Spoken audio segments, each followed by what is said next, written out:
Hey everybody, it's time for another series preview, and we are going to finish up the East Division here with a 2-3 matchup between the Washington Capitals and the Boston Bruins. This is a series that I was really hoping we were going to get to see, and we are. I am super excited for this. It's going to be one of those first round matchups that I am most excited about, probably right along with Tampa Bay and Florida. Absolutely cannot wait to see these two teams play each other. I think it's going to be an absolute war between these two teams. They do not like each other. There's a lot of rivalry here. There's a lot of animosity here. It is going to be big boy hockey, and it's going to be playoff hockey at its absolute best. So, getting into the preview here, before we start, I just ask you to please subscribe and hit that thumbs up if you haven't. It helps the channel so much and is greatly appreciated. But let's take a look here.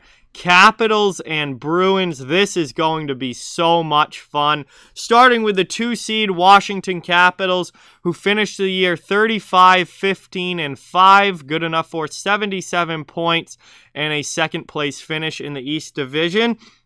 Over the course of this season, the season series between these two teams, the Capitals went 4-4-0 versus the Bruins. They split the season series, which, again, is one of the main reasons I'm so excited for this series heading into the playoffs, because these teams are extremely evenly matched, and we saw that over the course of the regular season this year. Washington is one of the top offensive teams in the NHL, scoring 3.36 goals for per game, which is tied for third in the league. They had a great year offensively. They have no problems putting up goals, and obviously a lot of talent on that team in Washington, especially up front. Defensively, kind of middle-of-the-road defensive team, 2.88 goals against per game, which was 17th in the NHL, so slightly past the halfway point of the league there defensively. Again, middle-of-the-pack defensive team. However, their special teams, both ends of the ice, are very good. 24.8% on the power play, which is third in the NHL. They get the job done with the man advantage. Obviously, having guys like Nicholas Backstrom, John Carlson, and of course Alex Ovechkin really help out your power play a lot. They're also very good on the penalty kill, 84.0% on the PK this year, which is fifth in the NHL. Capitals are a big physical team, not afraid to take a lot of penalties, but they can take penalties because most of the time they kill them off. Switching over now to the Boston Bruins. They went 33-16-7 on the year. Good enough for 73 points in the East and a third place East Division finish. They played well against the Capitals this year. The best that we've seen the Bruins play against the Caps in a very long time. They went 4-2-2 versus Washington this season. Obviously, they were able to get at least a point out of 6 of the 8 games.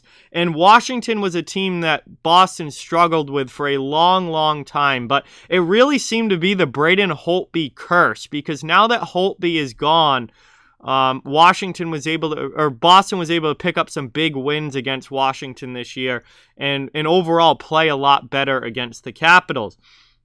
Bruins had a decent season offensively, not superb, not top 10 in the league or anything like that, but 2.93 goals for per game, which was 13th in the NHL, so they are in the top half of the league. And I will say this, is that since the trade deadline, Boston's offense has really picked it up, along with the team in general. So, you know, that number was dragged down by their scoring issues early in the season, particularly the middle portion of the season. But post-trade deadline, their offense has gotten better, especially with the addition of Taylor Hall. Defensively, though, Boston is one of the top defensive teams in the entire NHL, giving up just 2.39 goals against per game, which, as of me recording this, is tied for third in the league. So obviously very good at keeping the puck out of their own net in Boston. And that's going to be really interesting to see how Boston's great defense handles Washington's great offense. Power play was solid this year for the Bruins. Not spectacular, but very solid. Tied for 9th in the league at 21.9% on the man advantage. So, you don't want to be taking a lot of penalties against Boston because eventually they're going to make you pay for it, especially with guys like Marchand, Pastrnak, and Bergeron out there on the power play. Penalty kill for the Bruins, one of their greatest strengths. They have been awesome on the PK this year, 86%. Second best penalty kill in the NHL this season. So Boston's another team that's not afraid to play physical. They do take penalties, but most of the time they kill those penalties off. So looking at this matchup, guys, I am so excited for this because these are such evenly matched teams. They split the season series this year, both teams winning 4 games. The contrast is there, though, the matchups are there. Not really the contrast, but the matchups are there as far as Washington's great offense, third best offense in the league, against Boston's great defense, third best defense in the league as far as goals for and goals against go. That is going to be a lot of fun to watch. Washington's great power play, which is third best in the NHL, against Boston's great penalty kill, which is second best in the NHL.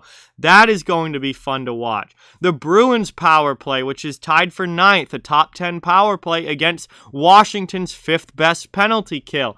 How are special teams going to have an effect on this series? Because that with the physicality and the way that this series is going to be played, there's going to be power plays. There's going to be times where teams get into penalty trouble, and what's going to come out on top? The great penalty kills or the power plays? Are they going to kill off these penalties, or power play goals going to play a big role in who ends up winning this series? That remains to be seen.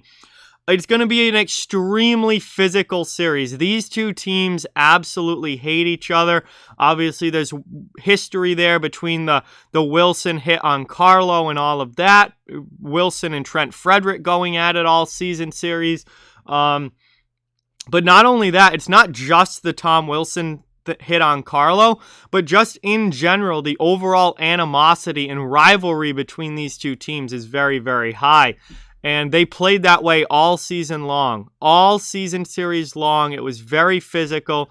There were a lot of fights between these two teams, a lot of big hits, and I fully expect that to not only carry over into the playoffs, but ramp up to playoff intensity, which is at a whole new level from where they were at in the regular season. So this is going to be one of the nastier series of the first round, I would expect, and it's going to be really, really fun to watch if you like physical, big, tough hockey, because these two teams both know how to do it, and they do it against each other almost every time they play.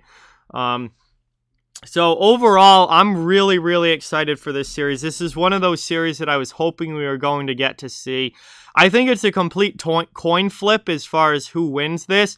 I fully expect it to go at least 6, if not 7 games. I think it's going to be a very long, tough series for both of these teams. Either team can win it. I think this is going to be one of those that's going to come right down to the wire. Maybe come down to 1 goal. This series might come down to 1 goal as to who ends up advancing to the second round and who ends up going home early.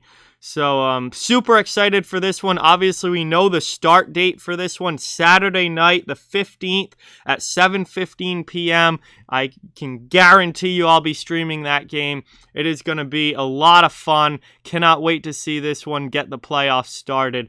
And I'm super, super excited to see the Capitals and the Bruins play. So that's our series preview for the Caps and Bruins 2-3 matchup in the East. With that said, like, comment, share, subscribe, follow on social media. All those links are down in the description. If you'd like to further support the channel, the links to our Patreon, merchandise store, donation link, and channel memberships are in the description as well. Keep spreading the word about this channel. Let's keep this thing growing. Thank you very much for watching. Hope you enjoyed the video, and I'll talk to you guys soon.